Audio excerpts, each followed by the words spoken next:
Hey, what's going on guys, Shadows here and welcome to another video related to the Xbox One. So I've got some Black Ops 2 gameplay in the background for you guys to enjoy, just a different spice to my channel, just to bring a bit of a variety and hopefully you guys enjoy it. But anyways, the topic discussion of this video is, so the console war is at its peak once again with Sony's PS4 versus Microsoft's Xbox One, both brand new next gen consoles, and obviously E3 2013 was last week, and this was the best chance for both companies to show off everything they have with their next gen systems. And so obviously they brought everything out the bag with showing exclusives, all the games, all the new brand new features, the hardware and the tech of both systems. And obviously the decisions Microsoft made and announced were that it had to be connected, the Xbox One had to be connected at least once every 24 hours, you needed a always online internet connection, pre-owned games weren't suitable for the Xbox One and weren't supported, and obviously this hurt the company, the gaming community loads.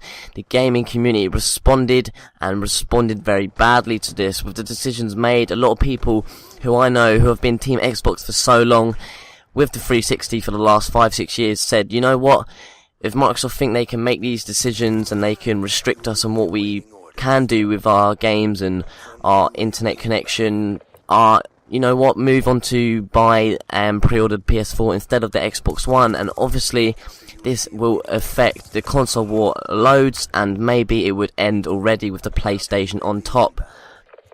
And so Microsoft has announced and responded to the feedback with Don Matrick releasing this statement yesterday. I'll quickly read it to you guys.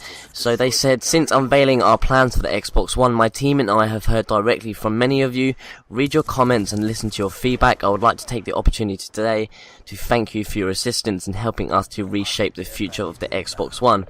They also said you told us how much you love the flexibility you have today with games delivered on disc. The ability to lend, share and resell these games at your discretion is of incredible importance to you. Also important to you is the freedom to play offline for any length of time anywhere in the world. So today I am announcing the following changes to the Xbox One and how you can play, share, lend and resell your games exactly as you do on the Xbox 360. Here is what that means.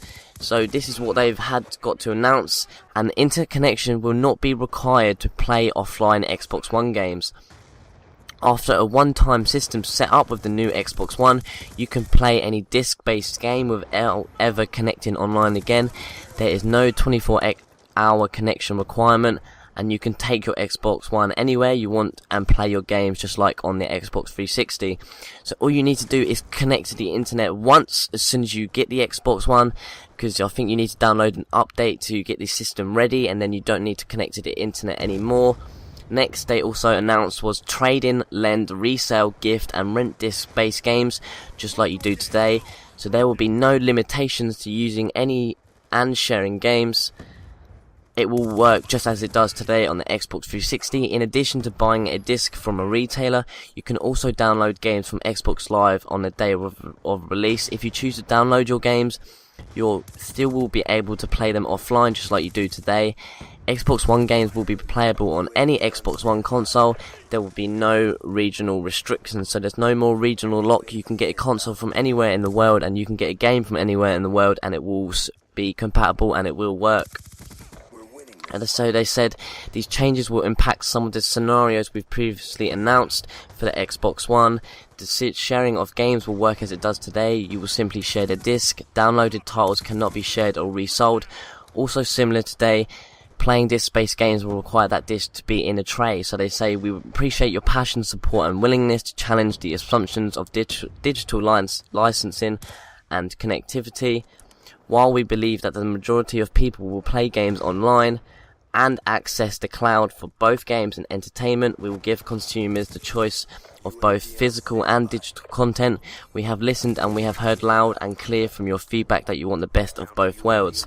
Thank you again for your candid feedback. Our team remains committed to listening, taking feedback and delivering a great product for you later this year.